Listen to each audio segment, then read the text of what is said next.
पाहत असतात ते काल कुठे होते हे कोणालाच कळलं नाही. कालच एका परिषदेमध्ये कॉन्क्लेव्हमध्ये जे घटनाबाह्य मुख्यमंत्री आहेत त्यांनी सांगितलं होतं, जी एक जुनी टेप होती त्यांची, की पुढच्या 1-2 वर्षात मुंबई पॉटहोल फ्री करणार. 2.5 वर्ष झाली आता जवळपास त्यांच्या ह्या घटनाबाह्य राजवटीला. मागच्या वर्षीचा रस्त्याचा घोटाळा असेल किंवा ह्या वर्षीचा रस्त्याचा घोटाळा असेल, दोन्ही मी एक्सपोज केलं. आणि दोन्ही एक्सपोज केल्यानंतर अजूनही आपण पाहत आहे की रस्ते अनेक ठिकाणी खोदून ठेवलेले आहेत, पण कुठेही अर्धा किलोमीटर पण काम रस्त्याचं काँक्रिटीकरणचं हे झालेलं नाही आहे.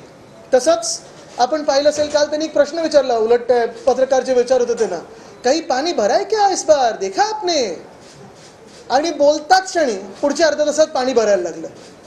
मुख्य गोष्ट हीच राहते की मुंबई असेल, पुणे असेल, ठाणे असेल, महाराष्ट्रात अनेक शहरं अशी आहेत जिथे गेल्या 2 वर्षात महानगरपालिकेच्या निवडणुका झालेल्या नाही आहेत, स्थानिक स्वराज्य संस्थेच्या निवडणुका झालेल्या नाही आहेत, महापौर नाही आहेत, नगरसेवक नाही आहेत. तर नागरिकांनी जायचं तरी कोणाकडे हा एक प्रश्न पडतोच. पण दुसरी बाजू ही पण आहे की जरी या स्थानिक स्वराज्य संस्थेच्या निवडणुका झाल्या नसतील तरी हा सगळा कारभार प्रशासकांच्या माध्यमातून स्वतः घटनाबाह्य मुख्यमंत्री जे नगरविकास खातं त्यांच्याकडे आहे ते चालवत असतात. त्यांचे काही टोळी आहे, प्रत्येक काही गोष्ट ठरवून दिलेली आहे, पोर्टफोलिओ त्यांच्याच टोळीमध्ये वाटप केलेलं आहे की रस्त्याचे कॉन्ट्रॅक्ट कोणी बघायचे, इमारतींची कॉन्ट्रॅक्ट कोणी बघायचे, ह्या कॉन्ट्रॅक्टरना कोणी सांभाळायचं.